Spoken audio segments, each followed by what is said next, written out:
Module 7, Cellular Interactions, Part 2. In the first part of this topic, we talked about three major types of junctions that are formed between cells: occluding junctions, anchoring junctions, and gap junctions. In Part 2, we are going to talk about some of the molecular mechanism that form these junctions and some of the important proteins in these junctions. So the cell interact with each other and with the matrix through these transmembrane linker proteins. And when a transmembrane linker protein binds to an identical transmembrane linker protein on a neighboring cell, this is known as a homophilic binding. When a transmembrane linker protein binds to a different protein in a neighboring cell, this is known as a heterophilic binding. And of course, the interaction of a cell with an extracellular matrix component is always considered heterophilic binding because the receptor is binding to something different in the extracellular space, for example, an extracellular matrix protein. Sometimes the cell can interact with each other through an extracellular linker molecule, and this is shown in the right side of this slide, but this is very rare, and we are not going to consider these types of interactions.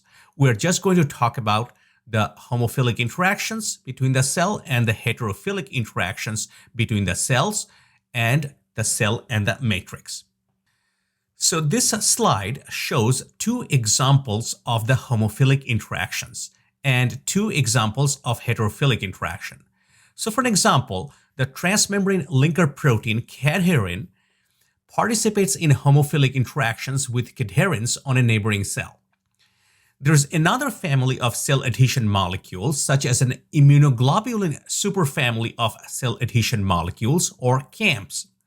An example of this is NCAM, or neural CAM, where in the nervous system that is found, and it participates in homophilic interaction with CAMs on a neighboring cell. There is also evidence shown on the far right side that the Ig superfamily cell adhesion molecules can interact with integrins on neighboring cell, and this would be considered as heterophilic interactions. The transmembrane linker protein integrin can interact with the components of the extracellular matrix.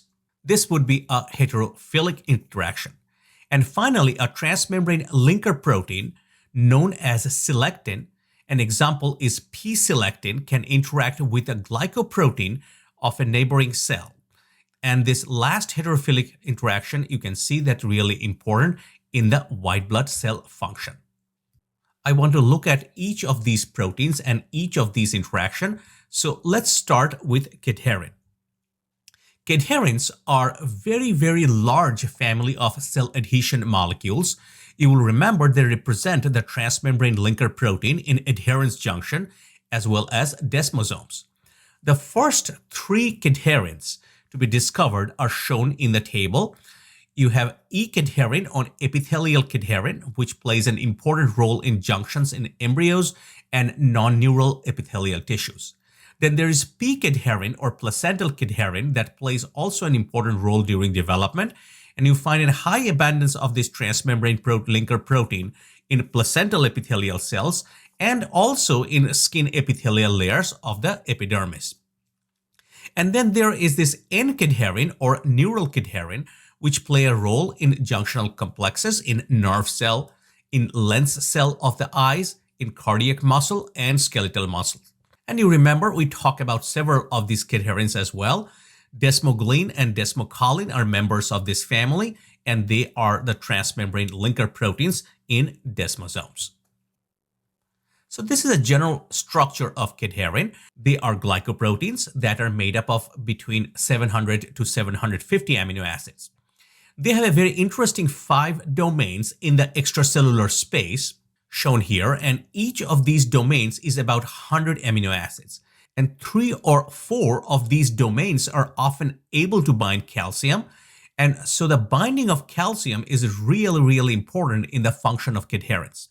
Then the cadherin has an alpha helical transmembrane region, and then a C-terminal region can interact with a variety of plaque proteins, in this example, catenins and vinculin, which can connect the cadherin to the actin. And of course, when the cadherin is bound to these plaque proteins as well as cytoskeletal filament, this is referred to as a junction. So this is a diagram that shows some cadherins with a little bit more molecular detail of other proteins involved in a typical adherence junction. So you'll notice that the cadherins, which are light or dark purple right here in the center, are in pairs or in dimers. And so E-cadherin forms dimers with other E-cadherins on the plasma membrane, and then these dimers on one cell can then interact with the dimers on the neighboring cell. So you can visualize the plaque proteins here as well. So in one cell, so this is a cell on the left, has the beta-catenin, then alpha-catenin, and then ZO1, which can connect the cadherin to the F-actin. And the cell on the right is using different types of plaque proteins, vinculin, VASP, alpha-actinin, and P120-catenin, connecting the cadherins to the actin filaments. This diagram is just an illustration in terms of plaque proteins.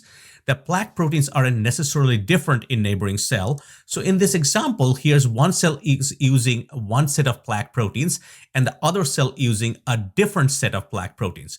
But that's not always the case. Sometimes neighboring cells are using the same type of plaque proteins to connect the cadherins to the F-actin. So cadherins form homophilic interaction with cadherins in the neighboring cell. And this is really well illustrated in an experiment that was done quite a few years ago, and it is shown in this cartoon. There is a type of cell called an L cell, and these are found in the intestine. A mouse L cell do not normally express cadherin. So you can genetically engineer mouse cell to exogenously express cadherin.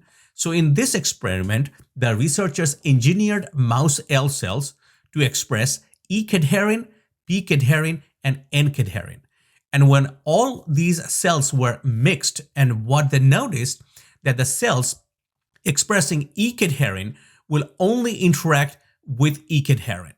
Cells expressing P-cadherin will only interact with the P-cadherin, and the cells expressing N-cadherin will only interact with N-cadherin. This experiment was a very clear illustration of how cadherins form these homophilic interactions. And this is a series of images, which is a time-lapse video fluorescence microscopy of cells that are expressing GFP-tagged cadherin.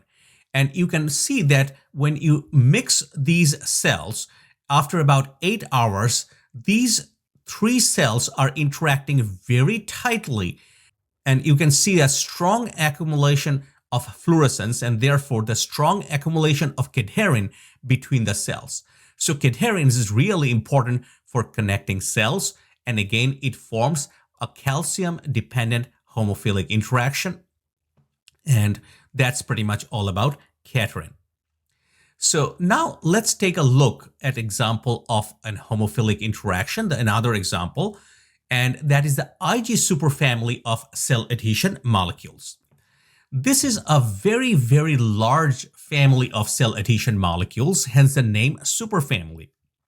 And they are called immunoglobulin superfamily cell adhesion molecule, not because they are immunoglobulins, not because they are antibodies, but they have a series of extracellular domains that are very homologous to the domains that you see in the antibodies, but they aren't antibodies, and they can form calcium-independent homophilic interactions. So Ig superfamily CAMs on one cell will interact with the Ig superfamily CAMs on the neighboring cell, and they can also form heterophilic interactions with integrin. And again, this is a very, very large family of cell adhesion molecules. In nerve cells, these are called NCAMs or neural CAMs. In endothelial cells, they are called ICAMs, and they can take on all different kinds of membrane topology. Some CAMs, some of the Ig superfamily CAMs shown here, are transmembrane proteins with very large C-terminal cytoplasmic domain. Next to that is a transmembrane Ig superfamily CAM, which has a very short cytoplasmic domain. Some of these Ig superfamily can interact with the membrane through a GPI anchor, and actually some of these are released in the extracellular matrix space and actually become the part of the extracellular matrix. So now let's go on and look at the next type of interaction. So in this case, it is a heterophilic interactions, and that is the interaction of the integrins shown here with the components of extracellular matrix. So at the beginning part of our discussion on cellular interactions, I told you that the cells interact with each other in tissues and organs, and they also interact with the components of the extracellular matrix. And the protein responsible for that is integrin. Now, integrins are a very large family of proteins, but these proteins all have the same structures. They all have two subunits, an alpha subunit, shown on the left in the green, which is again a transmembrane protein. The alpha subunit or the alpha chain is actually in two parts that are connected by a disulfide bridge. The alpha subunit is associated with a beta chain, which is also the transmembrane protein.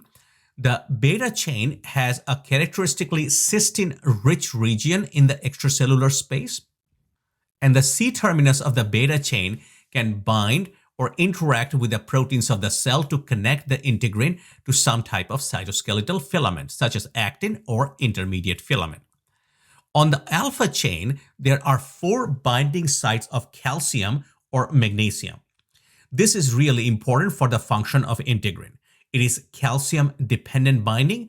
So in other words, calcium has to be bound for the alpha subunit to be in the correct conformation to function in cell matrix interactions. And I mentioned that the integrins are very large family of proteins, and there's probably more than 22 integrins that have been described. And what is interesting is that just by swapping out the alpha subunit or the beta subunit, you can actually change the binding specificity of these cell adhesion molecules. So in this table, you can easily see an integrin that is made up of alpha 1 or beta 1 subunit will bind mostly to the collagen in the extracellular matrix.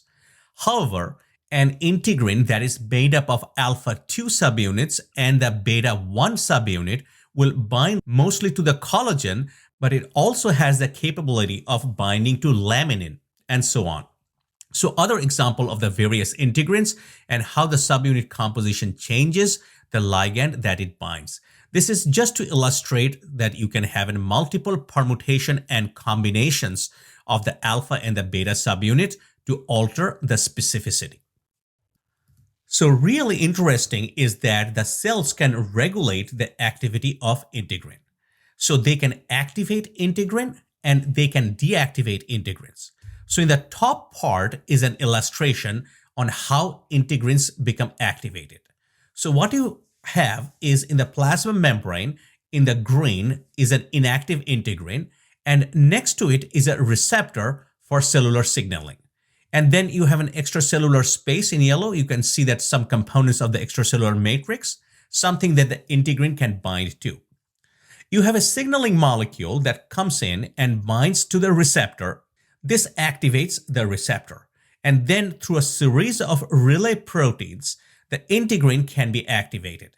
And when it is activated, it becomes adhesion competent and then can bind to the extracellular component.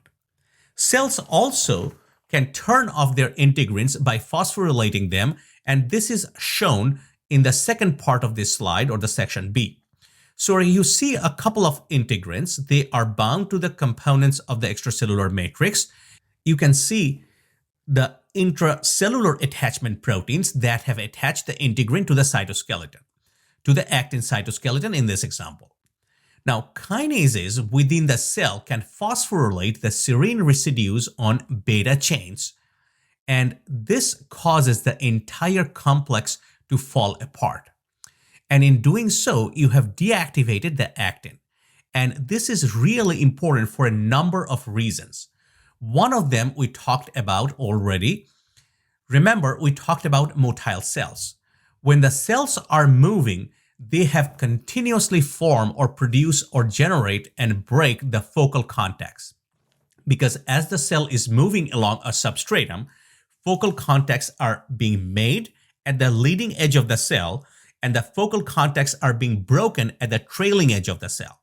And so this is the way which the cells can do that, by regulating the activity of the integrins. Now, regulating the activity of integrins is also important during mitosis. You can imagine that when a cell is dividing and the two daughter cells are pulling apart, you don't want these daughter cells to be connected too tightly to the neighboring cells, or they won't be able to come apart. And so during mitosis, cells often downregulate the activity of the integrins to facilitate the cytokinesis of the two daughter cells. And interestingly, in malignant tumor cells, often abnormally downregulate the activity of integrins. And this makes sense because tumor cells are very rapidly dividing cells. They're undergoing abnormally high levels of mitosis, so active integrins would be detrimental in that case. And also, inactivated integrins also facilitate metastasis or spreading of these tumor cells. So this figure shows a model of integrin activation. And it is thought that integrin activation comes about by a significant changes in their conformation. So in this inactive state, the alpha and the beta subunit are kind of bent over onto the membrane. But when the integrin becomes activated through the cellular signaling, the alpha and beta subunit, well, you can almost think of them are standing up, and they become adhesion competent and can interact with the components of the extracellular matrix. And then another interesting aspect of integrin is not only are they activated by cellular signaling, but they themselves can serve as signaling molecules. So their only job is not just to bind to extracellular matrix and connect cells through cytoskeleton, but they can also propagate signals. And this slide illustrates some of the signaling pathways that can be propagated from integrins. One of these pathways we have seen already, and it is the pathway that is also propagated from the receptor tyrosine kinases. So on the right-hand side of the diagram, you can see a dimerized active receptor tyrosine kinase. It is bound to its ligand. So the receptor can activate GRB2, which in turn recruits SOS, which is the guanine exchange factor for RAS. RAS in turn activates RAF kinase. RAF kinase can then activate the MEK kinase, and then MEK kinase can activate the MAP kinase, which then go to influence the transcription. Interestingly, integrins can activate the same pathway, and integrins can also activate other pathways as shown right here. So we have looked at the cadherins and the immunoglobulin superfamily cell adhesion molecules, which fall under the homophilic interactions. And we looked at the interactions between the integrins and the fibronectin, which falls under the category of heterophilic interaction. Now on this slide, I want to look at a couple of other interactions, and that is the interaction of the P-selectin with glycoproteins on neighboring cells, and the interaction of immunosuperfamily CAMs with integrins. Both of these are important in white blood cell function. So in this diagram, what you have are endothelial cells here in the beige, which line the blood vessel. And on the surface of these endothelial cells are the ICAM1 and ICAM2. These are the members of the immunoglobulin superfamily of cell adhesion molecules. And within the endothelial cells, there are vesicles that contain another adhesion molecule, P-selectin.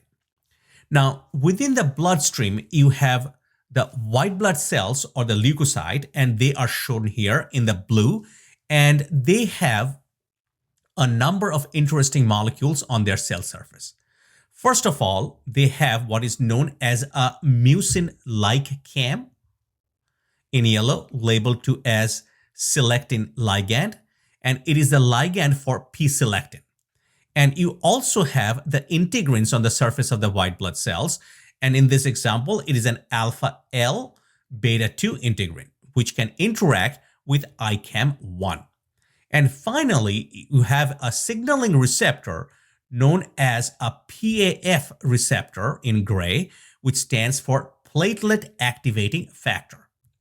So in absence of any signal, the white blood cell will flow through the blood vessels and it will not interact with this endothelial cells. And it will just flow along with the movement of blood at a very fast pace. However, if there is some kind of an infection or an injury to the tissue, you have an inflammatory response. An inflammatory response is the secretion of chemokines and cytokines from the cells at the site of the tissue injury or from the site of infection by a pathogen. These chemokine cytokines are small signaling molecules and act upon the endothelial cells of the nearby blood capillaries in the tissue where the injury or infection occurred. These signals will cause an activation of the endothelial cells that line the blood vessels such that the P-selectin is now trafficked to the cell surface. And you get also the synthesis of a cell surface signaling molecule, platelet activation factor, PAF. When this happens, these endothelial cells are activated, and as the white blood cell flows past the P-selectin on the surface of the endothelial cells, the white blood cells will be trapped through the interaction within the mucin-like cam, which is the glycoprotein on the surface of the white blood cell. So you end up with the white blood cell being trapped by the endothelial cells. This interaction caused the leukocyte to roll over the endothelial cells. They're not flowing past the endothelial cells in a fast pace as before, but now rolling slowly on them. They are still rolling slowly due to the shear force of the blood flow and a relatively low affinity interaction between the mucin-like cam and P-selectin. They're trying to hold onto the P-selectin, but as these interactions are sufficiently low affinity, they are forming and breaking due to the shear force of the blood. They cause the leukocyte to roll along the endothelial cells. Then what happens as the leukocytes are rolling in this third step right over here, the platelet activation factor receptor on the white blood cell will interact with the PAF on the surface of the endothelial cell, and this will activate the integrin. The integrin will become adhesion competent and will begin to interact with the immunoglobulin superfamily cell adhesion molecule, ICAM1 or ICAM2, on the endothelial cell. This will bring the white blood cell very, very close to the endothelial cells. Now you can think that this interaction is high affinity or trapping with a stronger force anchor compared to a weaker affinity or force or anchor by P-selectin alone when the leukocytes were rolling.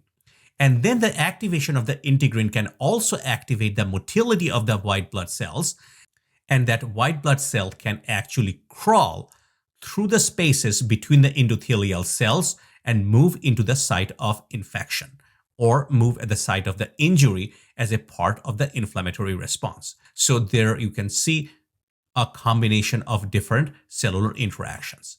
This crawling out is also known as diapedesis in physiology.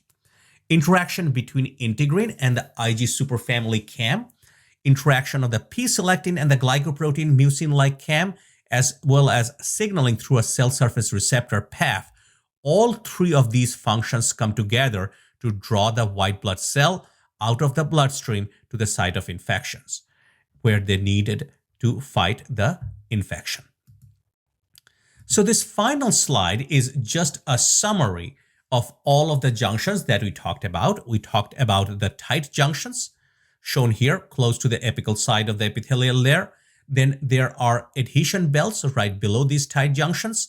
There are the desmosomes right below those adhesion belts. And then below desmosomes are the gap junctions, and all of these are cell-to-cell interactions.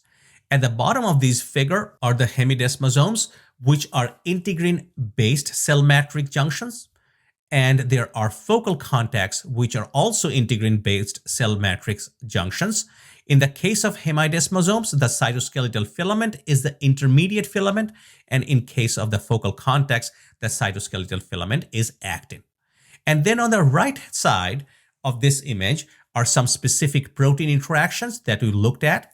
So if you look at the bottom, the interaction between the integrins and the matrix, and then you have interactions of the cadherins with each other, interaction of the immunoglobulin superfamily of cell adhesion molecules with each other, the interaction of the same family with integrins, and then you have the interaction of the selectin with glycoproteins known as the mucin-like camps. And this is just a slide that summarizes all of the junctions. This concludes our discussion on Module 7, Part 2, and also concludes Module 7, Cellular Interactions.